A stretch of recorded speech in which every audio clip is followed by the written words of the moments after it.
আমাদের বাংলাদেশের আপনি কাকে ভালো নেতা বলবেন? কে আপনার জন্য কাল কিয়ামতের ময়দানে আপনার পাশে গিয়ে দাঁড়াবে, আপনি তার পাশে দাঁড়াতে পারবেন? এমন নেতা খুঁজে পাওয়া আপনার জন্য খুবই কষ্টকর। যদি এরকমই নেতা খুঁজে পেতেন, আপনি ৭১ যে বাংলাদেশ স্বাধীন করেছেন, এই ৭১ বাংলাদেশ স্বাধীন করার পরে আপনি বলেছেন, "আমি বাংলাদেশ স্বাধীন করে ফেলেছি।"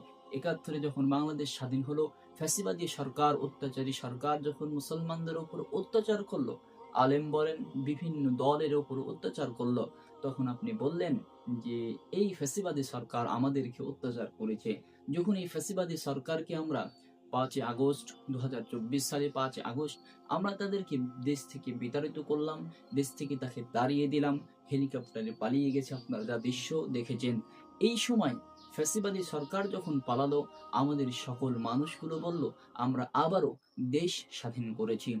শুধু দেশ স্বাধীন করিনি, আমরা ৫ই আগস্টে আবার নতুন একটি দেশ দিয়েছি। যদি আপনি নতুন কোনো একটি দেশ দিয়ে থাকেন, নতুন স্বাধীন বাংলাদেশ দিয়ে থাকেন, তাহলে কেন বাংলাদেশে কোনো একজন ইসলামী স্কলার ঢুকতে পারছে না? কেন ঢুকতে পারছে না? আপনি যে নেতা, যে দলের অনুসরণ করছেন, তারা সকলেই মুসলিম। আমি যদি আপনাদেরকে কোনো একটি জরিপের কথা বলতে যাই, সে জরিপে মুসলমানদের সংখ্যা সবচাইতে বেশি।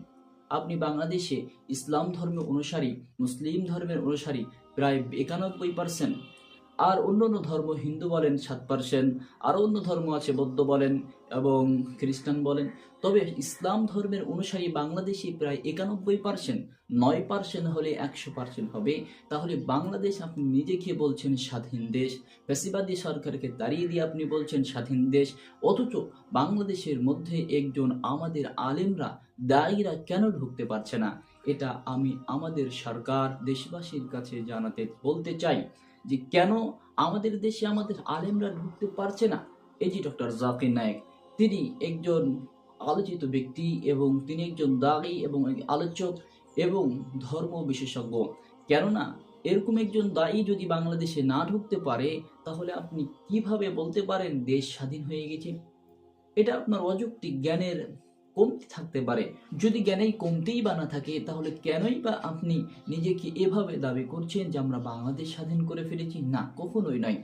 বাংলাদেশের মধ্যে ইসলামী রাষ্ট্র হওয়ার পরে ৯১% মুসলিম হওয়ার পরেও আপনি আপনার দেশে ইসলামী বক্তা, ইসলামী স্কলারকে ঢুকতে দিতে পারছেন না, ঢুকাতে পারছেন না। তাহলে আপনি কিভাবে নিজেকে স্বাধীন দেশ বলে নিজেকে দাবি করতে পারেন?